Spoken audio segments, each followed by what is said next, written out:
श्री विष्णवे नमः। बृहस्पतिवार व्रत कथा। व्रत महात्म्य एवं विधि। इस व्रत को करने से समस्त इच्छाएं पूर्ण होती हैं और बृहस्पति महाराज प्रसन्न होते हैं। धन विद्या पुत्र और मनोवांछित फल की प्राप्ति होती है। परिवार में सुख तथा शांति रहती है। इसलिए ये व्रत सर्वश्रेष्ठ एवं अति फलदायक है। इस व्रत में केले का पूजन ही करे। कथा और पूजन के समय मन कर्म और वचन से शुद्ध होकर मनोकामना पूर्ति के लिए बृहस्पति देव से प्रार्थना करनी चाहिए। दिन में एक ही समय भोजन करें। भोजन चने की दाल आदि का करें। नमक ना खाएं। पीले वस्त्र पहने। पीले फलों का प्रयोग करें। पीले चंदन से पूजा करें। पूजन के बाद भगवान बृहस्पति की कथा सुननी चाहिए। बृहस्पतिवार व्रत कथा प्राचीन समय की बात है। एक बड़ा प्रतापी और दानी राजा था। वह प्रत्येक गुरुवार को व्रत रखता और पूजन करता था। ये उसकी रानी को अच्छा ना लगता। वह ना व्रत करती और ना ही किसी को एक पैसा दान में देती। राजा को भी वह ऐसा करने से मना किया करती। एक समय की बात है। राजा शिकार खेलने वन को चले गए। घर पर रानी और दासी थी। उस समय गुरु बृहस्पति साधु का रूप धारण कर राजा के दरवाजे पर भिक्षा मांगने आए। साधु ने रानी से भिक्षा मांगी तो वह कहने लगी, हे साधु महाराज, मैं इस दान और पुण्य से तंग आ गई हूँ। आप कोई ऐसा उपाय बताएं जिससे ये सारा धन नष्ट हो जाए और मैं आराम से रह सकूं। साधु रूपी बृहस्पति देव ने कहा, हे देवी, तुम बड़ी विचित्र हो। संतान और धन से भी कोई दुखी होता है। अगर तुम्हारे पास धन अधिक है तो इसे शुभ कार्यों में लगाओ जिससे तुम्हारे दोनों लोग सुधरे। परंतु साधु की इन बातों से रानी खुश नहीं हुई। उसने कहा, मुझे ऐसे धन की आवश्यकता नहीं जिससे मैं अन्य लोगों को दान में दूं तथा जिसको संभालने में ही मेरा सारा समय नष्ट हो जाए। साधु ने कहा, यदि तुम्हारी ऐसी ही इच्छा है तो जैसा मैं बताता हूं तुम वैसा ही करना। बृहस्पतिवार के दिन घर को गोबर से लीपना। अपने केशों को पीली मिट्टी से धोना। केशों को धोते समय स्नान करना। राजा से हजामत बनाने को कहना। भोजन में मांस मदिरा खाना। कपड़ा धोबी के यहाँ धुलने डालना। इस प्रकार 7 बृहस्पतिवार करने से तुम्हारा सब धन नष्ट हो जाएगा। इतना कहकर साधु बने बृहस्पति देव अंतर ध्यान हो गए। साधु के कहे अनुसार रानी को केवल 3 बृहस्पतिवार ही बीते थे कि उसकी समस्त धन संपत्ति नष्ट हो गई। भोजन के लिए परिवार तरसने लगा। एक दिन राजा रानी से बोला, हे रानी, तुम यहीं रहो। मैं दूसरे देश में जाता हूँ क्योंकि यहाँ पर सभी मुझे जानते हैं। इसलिए मैं यहाँ कोई छोटा कार्य नहीं कर सकता। ऐसा कहकर राजा प्रदेश चला गया और वह जंगल से लकड़ी काट कर लाता और शहर में बेचता। इस प्रकार वह अपना जीवन व्यतीत करने लगा। इधर राजा के बिना रानी और दासी दुखी रहने लगी। एक समय जब रानी और दासियों को 7 दिन तक बिना भोजन के रहने पड़ा तो रानी ने अपनी दासी से कहा, हे दासी, पास ही के नगर में मेरी बहन रहती है। वह बड़ी धनवान है। तू उसके पास जा और कुछ ले आ ताकि थोड़ा गुजर बसर हो जाए। दासी रानी की बहन के पास गई। उस दिन बृहस्पतिवार था। रानी की बहन उस समय बृहस्पतिवार की कथा सुन रही थी। दासी ने रानी की बहन को अपनी रानी का संदेश दिया, लेकिन रानी की बहन ने कोई उत्तर नहीं दिया। जब दासी को रानी की बहन से कोई उत्तर नहीं मिला तो वह बहुत दुखी हुई। उसे क्रोध भी आया। दासी ने वापस रानी को सारी बात बता दी। सुनकर रानी ने अपने भाग्य को कोसा। उधर रानी की बहन ने सोचा कि मेरी बहन की दासी आई थी परंतु मैं उससे नहीं बोली, इससे वह बहुत दुखी हुई होगी। कथा सुनकर और पूजन समाप्त कर वह अपनी बहन के घर गई और कहने लगी, हे बहन, मैं बृहस्पतिवार का कथा व्रत कर रही थी। तुम्हारी बहन गई परंतु जब कथा होती है तब ना उठते हैं ना बोलते हैं, इसलिए मैं नहीं बोली। कहो दासी क्यों गई थी? रानी बोली, बहन, हमारे घर में अनाज नहीं था। ऐसा कहते कहते रानी की आंखें भर आई। उसने दासियों समेत भूखा रहने की बात भी अपनी बहन को बता दी। रानी की बहन बोली, बहन देखो, बृहस्पति देव भगवान सबकी मनोकामना पूर्ण करते हैं। देखो, शायद तुम्हारे घर में भी अनाज रखा हो। ये सुनकर दासी घर के अंदर गई तो उसे वहाँ बहुत हैरानी हुई क्योंकि उसने एक एक बर्तन देख लिया था। उसने बाहर आकर रानी को बताया। दासी ने रानी से कहने लगी, हे रानी, जब हमको अन्न नहीं मिलता तो हम व्रत ही तो करते हैं। इसलिए क्यों ना हम इनसे व्रत और कथा की विधि ही पूछ लें ताकि हम भी व्रत संपूर्ण किया करें। दासी के कहने पर रानी ने अपनी बहन से बृहस्पतिवार व्रत के बारे में पूछा। उसकी बहन ने बताया, बृहस्पतिवार के व्रत में चने की दाल और मुनक्का से भगवान विष्णु का केले की जड़ में पूजन करें तथा दीपक जलावें। पीला भोजन करें तथा कथा सुने। इससे गुरु भगवान बृहस्पति प्रसन्न होते हैं, मनोकामना पूर्ण करते हैं। व्रत और पूजन की विधि बताकर रानी की बहन अपने घर लौट आई। रानी और दासी ने दोनों ने निश्चय किया कि बृहस्पति देव भगवान का पूजन जरूर करेंगे। 7 रोज बाद जब बृहस्पतिवार आया तो उन्होंने व्रत रखा। गुड़साल में जाकर चना और गुड़ बीन लाई तथा उसकी दाल से केले की जड़ और भगवान विष्णु का पूजन किया। अब पीला भोजन कहाँ से आए? दोनों बड़ी दुखी हुई, परंतु उन्होंने व्रत किया था इसलिए बृहस्पति देव भगवान प्रसन्न थे। एक साधारण व्यक्ति के रूप में वो 2 थालों में सुंदर पीला भोजन लेकर आए और दासी को देकर बोले, हे दासी, ये भोजन तुम्हारे लिए और तुम्हारी रानी के लिए है, इसे तुम दोनों ग्रहण करना। दासी भोजन पाकर बहुत प्रसन्न हुई। उसने रानी को सारी बात बता दी। उसके बाद से वह प्रत्येक बृहस्पतिवार को गुरु भगवान का व्रत और पूजन करने लगी।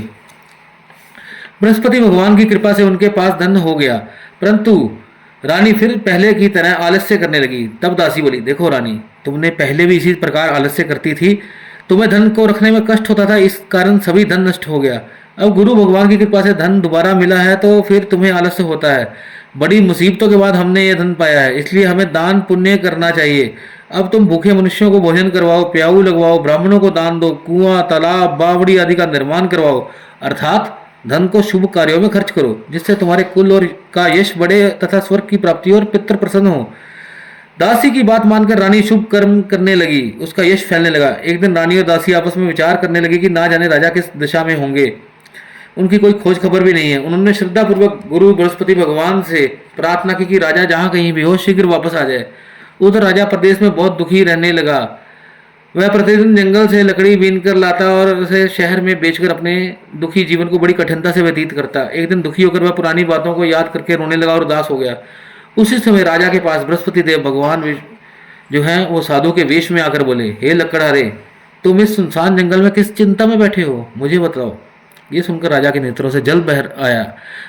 साधु की वंदना कर राजा ने अपनी संपूर्ण कहानी सुना दी। महात्मा दयालु होते हैं। वह राजा से बोले, हे राजा, तुम्हारी पत्नी ने बृहस्पति देव के प्रति अपराध किया था, जिसके कारण तुम्हारी ये दशा हुई। अब तुम किसी प्रकार की चिंता मत करो, भगवान तुम्हें पहले से भी अधिक धन देंगे। देखो, तुम्हारी पत्नी ने बृहस्पतिवार का व्रत प्रारंभ कर दिया है। अब तुम भी बृहस्पतिवार का व्रत करके चने की दाल और गुड़ जल के लोटे में डालकर कीले का पूजन करो, फिर कथा कहो या सुनो। भगवान तुम्हारी सब मनोकामना को पूर्ण करेंगे। साधु की बात सुनकर राजा बोला, हे प्रभु, लकड़ी बेचकर तो इतना पैसा भी नहीं बचता जिससे भोजन करने के उपरांत कुछ बचा सकूं। मैंने रात्रि में अपनी रानी को व्याकुल देखा है, मेरे पास कोई साधन नहीं जिससे उसका समाचार जान सकूं। फिर मैं बृहस्पति देव की क्या कहानी कहूं, यह भी मुझे नहीं मालूम है। साधु ने कहा, हे राजा, मन में बृहस्पति भगवान के पूजन व्रत का निश्चय करो, वह स्वयं तुम्हारे लिए कोई राह बना देंगे। बृहस्पतिवार के दिन तुम रोजाना की तरह लकड़ियां लेकर शहर में जाना, तुम्हें रोज से दुगना धन प्राप्त होगा, जिससे तुम भली भांति भोजन कर लोगे और बृहस्पति देव की पूजा का सामान भी आ जाएगा। और जो तुमने बृहस्पतिवार कहानी के बारे में पूछा है वह इस प्रकार है। बृहस्पति देव की कहानी। प्राचीन काल में एक बहुत ही निर्धन ब्राह्मण था, उसकी कोई संतान नहीं थी। वह नित्य पूजा पाठ करता, उसकी स्त्री ना स्नान करती और ना ही किसी देवता का पूजन करती। इस कारण ब्राह्मण देवता बहुत दुखी रहते थे। भगवान की कृपा से भगवान ब्राह्मण के यहाँ एक कन्या उत्पन्न हुई। कन्या बड़ी होने लगी। प्रातः स्नान करके वह भगवान विष्णु का जप करती, बृहस्पतिवार का व्रत भी करने लगी। पूजा पाठ समाप्त कर पाठशाला जाती तो अपनी मुट्ठी में जौ भर ले जाती और पाठशाला जाने के मार्ग में डालती जाती। लौटते समय वही जौ स्वर्ण के हो जाते तो उनको बीन कर घर में आती। एक दिन वह बालिका सूप में उन सोने के जौ को फटक कर साफ कर रही थी कि उसकी माँ ने देख लिया और कहा, हे बेटी, सोने के जौ को फटकने के लिए तो सोने का सूप भी तो होना चाहिए। दूसरे दिन गुरुवार था। कन्या ने व्रत रखा और बृहस्पति देव से सोने का सूप देने की प्रार्थना की। बृहस्पति देव ने उसकी प्रार्थना स्वीकार कर ली। रोजाना की तरह वह कन्या जौ फैलाती हुई पाठशाला चली गई। पाठशाला से लौटकर जब वह जौ बीन रही थी तो बृहस्पति देव की कृपा से उसे सोने का सूप मिला। वह उसे घर ले आई और उससे जौ साफ करने लगी, परंतु उसकी माँ का वही ढंग रहा। एक दिन की बात है, कन्या सोने के सूप में जब जौ साफ कर रही थी तो उस समय नगर के राजकुमार वहां से निकला। कन्या के रूप को देखकर वह उस पर मोहित हो गया। राजमहल में आकर उसने भोजन और जल त्याग कर उदास होकर लेट गया। राजा को जब राजकुमार द्वारा अन्न जल त्यागने का समाचार ज्ञात हुआ तो उसने मंत्रियों के साथ अपने पुत्र के पास गया और कारण पूछा। राजकुमार ने राजा को उस लड़की के घर का पता भी बता दिया। मंत्री उस लड़की के घर गया। मंत्री ने ब्राह्मण के समक्ष राजा की ओर से निवेदन किया। कुछ ही दिन बाद ब्राह्मण की कन्या का विवाह राजकुमार के साथ संपन्न हो गया। कन्या के घर से जाते ही ब्राह्मण के घर में पहले की भांति गरीबी का वास हो गया। वह एक दिन दुखी होकर अपनी पुत्री से मिलने गया। बेटी ने पिता की अवस्था को देखा और अपनी माँ का समाचार पूछा। ब्राह्मण ने सभी हाल कह सुनाया। कन्या ने बहुत साधन देकर पिता को विदा किया, लेकिन कुछ दिनों बाद फिर से वही हाल हो गया। ब्राह्मण फिर से अपनी कन्या के यहाँ गया और सभी हाल बोला तो पुत्री बोली, हे पिताजी, आप माताजी को यहाँ लिवा लाओ, मैं उन्हें वध विधि बता दूंगी जिससे गरीबी दूर हो जाए। ब्राह्मण देवता की स्त्री के साथ अपने पुत्री के पास राजमहल पहुंचे तो पुत्री अपनी माँ को समझाने लगी, हे माँ, तुम प्रातः काल स्नान आदि करके भगवान विष्णु का पूजन करो तो सब दरिद्रता दूर हो जाएगी। परंतु उसकी माँ ने उसकी एक भी बात नहीं मानी। वह प्रातःकाल उठकर अपनी पुत्री का बचा जूठा नहीं खा लेती थी। एक दिन पुत्री को बहुत गुस्सा आया। उसने अपनी माँ को एक कोठरी में बंद कर दिया। प्रातः उसे स्नान आदि करवा के पूजा पाठ करवाया तो उसकी माँ की बुद्धि ठीक हो गई। इसके बाद वह नियम से पूजा पाठ और प्रत्येक बृहस्पतिवार का व्रत रखने लगी। इस व्रत के प्रभाव से मृत्यु के बाद वह स्वर्ग को गई। वह ब्राह्मण भी सुखपूर्वक इस लोक को सुख भोग कर स्वर्ग को प्राप्त हुआ। इस तरह कहानी सुनाकर साधु देवता वहां से लोप हो गए। धीरे धीरे समय व्यतीत होने पर फिर बृहस्पतिवार का दिन आया। राजा जंगल से लकड़ी काटकर शहर में बेचने गया। उसे उस दिन और दिनों से अधिक धन मिला। राजा ने चना गुड़ आदि लेकर बृहस्पतिवार का व्रत किया। उस दिन से उसके सभी क्लेश दूर हुए। परंतु जब अगले गुरुवार का दिन आया तो वह बृहस्पतिवार का व्रत रखना भूल गया। इस कारण बृहस्पति भगवान नाराज हो गए। उस दिन उस नगर के राजा ने विशाल यज्ञ का आयोजन किया था और अपने समस्त राज्य में घोषणा करवा दी कि सभी मेरे यहाँ भोजन करने आए, किसी के घर चूल्हा ना जले। इस आज्ञा को जो ना मानेगा उसको फांसी दे दी जाएगी। राजा की आज्ञानुसार राज्य के सभी वासी राजा के भोज में सम्मिलित हुए, लेकिन लकड़हारा कुछ देर से पहुंचा, इसलिए राजा उसको लेकर अपने साथ महल में चला गया। जब राजा लकड़हारे को भोजन करवा रहे थे तो रानी की दृष्टि उस खूंटी पर पड़ी जिस पर उसका हार लटका हुआ था। उसे हार खूंटी पर लटका हुआ नहीं दिखाई दिया तो रानी को निश्चय हो गया कि मेरा हार इस लकड़हारे ने चुरा लिया है। उसी समय सैनिक बुलवाकर उसने लकड़हारे को जेल में डलवा दिया। लकड़हारा जेल में विचार करने लगा, ना जाने कौन से पूर्व जन्म के कर्म हैं जो मुझे ये दुख प्राप्त हुआ है, और जंगल में मिले साधु जी को याद करने लगा। तत्काल बृहस्पति देव साधु के रूप में प्रकट हुए और कहने लगे, अरे मूर्ख, तूने बृहस्पति देवता की कथा नहीं की, इसी कारण तो ये दुख प्राप्त हुआ है। अब चिंता मत कर, बृहस्पतिवार के दिन जेल खाने के दरवाजे पर तुझे 4 पैसे पड़े मिलेंगे। उनसे तू बृहस्पति देव की पूजा करना तो तेरे सभी कष्ट दूर हो जाएंगे। अगले बृहस्पतिवार उसे जेल के द्वार पर 4 पैसे मिले। राजा ने पूजा का सामान मंगवाकर कथा कही और प्रसाद बांटा। उसी रात में बृहस्पति देव उस नगर के राजा के स्वप्न में आए और कहा, हे राजा, तूने जिसे जेल में बंद किया है उसे कल छोड़ देना, वह निर्दोष है। राजा प्रातःकाल उठा और खूंटी पर हार टंगा देखकर लकड़हारे को बुलाकर क्षमा मांगी और राजा के योग्य सुंदर वस्त्र आभूषण भेंट कर उसे विदा किया। गुरुदेव की आज्ञानुसार राजा अपने नगर को चल दिया। राजा जब नगर के निकट पहुंचा तो उसने बड़ा ही आश्चर्य हुआ। नगर में पहले से अधिक बाग, तालाब और कुएं और बहुत सी धर्मशालाएं, मंदिर आदि बने हुए थे। राजा ने पूछा, ये किसका बाग और धर्मशाला है? तब नगर के सब लोग कहने लगे, ये सब रानी और दासी द्वारा ही बनवाए गए हैं। राजा को आश्चर्य भी हुआ और गुस्सा भी आया कि उसकी अनुपस्थिति में रानी के पास इतना धन आया कहाँ से होगा। जब रानी ने खबर सुनी कि राजा आ रहे हैं तो उसने अपनी दासी से कहा, हे दासी, देखो राजा हमको कितनी बुरी हालत में छोड़कर गए थे, वह हमारी ऐसी हालत देखकर कहीं लौट ना जाए, इसलिए तू दरवाजे पर ही खड़ी हो जा। रानी के आज्ञानुसार दासी दरवाजे पर खड़ी हो गई और राजा आए तो उन्हें अपने साथ महल में अंदर ले आई। तब राजा ने क्रोध करके अपनी तलवार निकाली और पूछने लगे, बताओ तुम्हें ये धन कहाँ से प्राप्त हुआ है? तब रानी ने सारी कथा कह सुनाई। राजा ने निश्चय किया, मैं रोजाना दिन में 3 बार कथा करूंगा। अब हर समय राजा के दुपट्टे में चने की दाल बंधी रहती है और दिन में 3 बार कथा कहता। एक रोज राजा ने विचार किया कि चलो अपनी बहन के यहाँ हो आऊं। इस तरह का निश्चय कर राजा घोड़े पर सवार होकर अपनी बहन के यहाँ चल दिया। मार्ग में उसने देखा कि कुछ लोग एक मुर्दे को लेकर जा रहे हैं। उन्हें रोककर राजा कहने लगा, अरे भाइयों, मेरी बृहस्पति की कथा सुन लो। वे बोले, लो, हमारा आदमी मर गया है और इसको अपनी कथा की पड़ी है। परंतु कुछ आदमी बोले, अच्छा कहो, तुम्हारी कथा भी सुन लेंगे। राजा ने दाल निकाली और कथा कहनी शुरू कर दी। जब कथा आदि हुई तो मुर्दा हिलने लगा और जब कथा समाप्त हुई तो राम राम करके वह मुर्दा खड़ा हो गया। राजा आगे बढ़ चला। उसे चलते चलते शाम हो गई। आगे मार्ग में उसे एक किसान खेत में हल चलाता मिला। राजा ने उससे कथा सुनने का आग्रह किया लेकिन वह नहीं माना। राजा आगे चल पड़ा। राजा के हटते ही बैल पछाड़ खाकर गिर गए और किसान के पेट में बहुत जोर से दर्द होने लगा। उसी समय किसान की पत्नी रोटी लेकर आई। उसने जब देखा तो अपने पुत्र से सब हाल पूछा। बेटे ने सभी हाल बता दिया। बुढ़िया दौड़ी दौड़ी उस घुड़सवार के पास गई और बोली, मैं तेरी कथा सुनूंगी, तू अपनी कथा मेरे खेत पर ही चलकर कहना। राजा ने लौटकर बुढ़िया के खेत पर जाकर कथा कही, जिसे सुनते ही बैल खड़े हो गए और किसान के पेट का दर्द भी बंद हो गया। राजा अपनी बहन के घर पहुंचा। बहन ने भाई की खूब मेहमानी की। दूसरे रोज प्रातःकाल राजा जागा तो वह देखने लगा कि सब लोग भोजन कर रहे हैं। राजा ने अपनी बहन से जब पूछा, क्या कोई ऐसा मनुष्य है जिसने भोजन नहीं किया हो, जो मेरी बृहस्पतिवार की कथा सुन ले? बहन बोली, नहीं भैया, ये देश ऐसा ही है। पहले यहाँ के लोग भोजन करते हैं, बाद में कोई अन्य काम करते हैं। फिर वह कुम्हार के घर गई जिसका लड़का बीमार था। उसे मालूम हुआ उसके यहाँ 3 दिन से किसी ने भोजन नहीं किया है। रानी ने अपने भाई की कथा सुनने के लिए कुम्हार से कहा। वह तैयार हो गया। राजा ने जाकर बृहस्पतिवार की कथा कही, जिसको सुनकर उसका लड़का ठीक हो गया। अब राजा की प्रशंसा होने लगी। एक दिन राजा अपनी बहन से बोला, हे बहन, अब मैं अपने घर जाऊंगा, तुम भी तैयार हो जाओ। राजा की बहन ने अपनी सास से अपने भाई के साथ जाने की अनुमति मांगी। सास बोली, चली जा, परंतु अपनी लड़कों को साथ मत लेके जाना, क्योंकि तेरे भाई का कोई संतान नहीं है। बहन ने भी अपने भाई से कहा, हे भैया, मैं तो चलूंगी लेकिन कोई बालक नहीं जाएगा। अपनी बहन को भी छोड़कर दुखी मन से राजा अपने नगर को लौट आए। राजा ने अपनी रानी से सारी कथा बताई और बिना भोजन किए वह शैया पर लेट गए। रानी बोली, हे प्रभु, बृहस्पति देव ने हमें सब कुछ दिया है, वे हमें संतान अवश्य देंगे।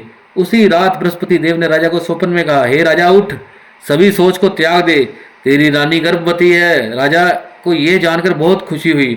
9वें महीने रानी के गर्भ से एक बहुत ही सुंदर पुत्र पैदा हुआ। तब राजा बोला, हे रानी, स्त्री बिना भोजन के तो रह सकती है, किंतु बिना कहे नहीं रह सकती। जब मेरी बहन है तो तुम मुझसे कुछ मत कहना। रानी ने हाँ कर दी। जब राजा की बहन ने शुभ समाचार सुना तो वह बहुत खुशी और बधाई लेकर अपने भाई के यहाँ आई। रानी ने तब उसे आने का उलाना दिया। जब भाई अपने साथ ला रहे थे तब टाल गई, उनके साथ नहीं आई और आज अपने आप ही भागी भागी बिना बुलाए आ गई। तो रानी की बहन बोली, भाई, अगर मैं इस प्रकार ना कहती तो तुम्हारे घर औलाद कैसे होती। बृहस्पति देव सभी मनोकामना पूर्ण करते हैं। जो सद्भावना पूर्वक बृहस्पतिवार का व्रत करता है तथा कथा पढ़ता है एवं सुनता है और दूसरों को सुनाता है, बृहस्पति देव उनकी सभी मनोकामना पूर्ण करते हैं, उनकी सदैव रक्षा करते हैं। जो संसार में सद्भावना से गुरुदेव का पूजन और व्रत सच्चे हृदय से करता है, उसकी सभी मनोकामनाएं वैसे ही पूर्ण होती हैं जैसी सच्ची भावना से रानी और राजा ने बृहस्पति देव की कथा का गुणगान किया तो उनकी सभी इच्छाएं बृहस्पति देव ने पूरी की।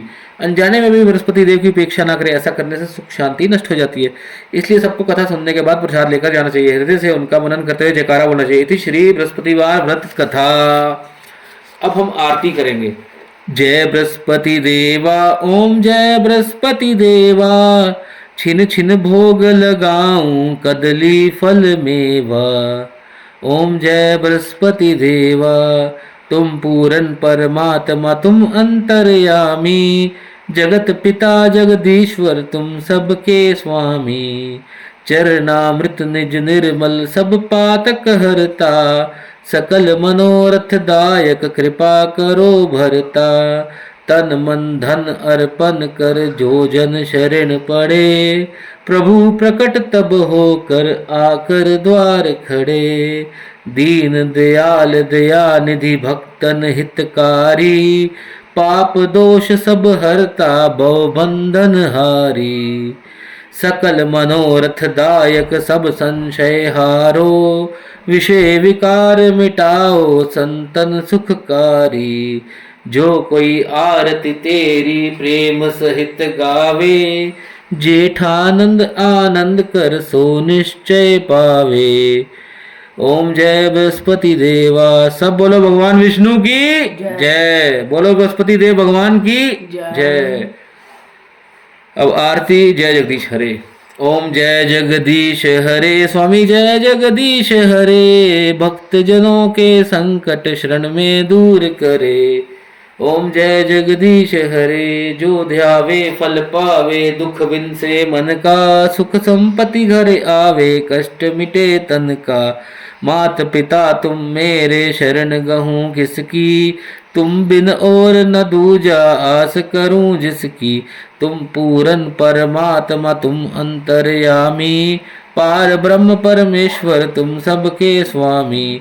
मैं तुम करुणा के सागर, तुम पालन करता, मैं मूर्ख खल कामी, कृपा करो भरता। तुम हो एक अगोचर, सबके प्राणपति, किस विध मिलूं दयामय, तुमको मैं कुमति।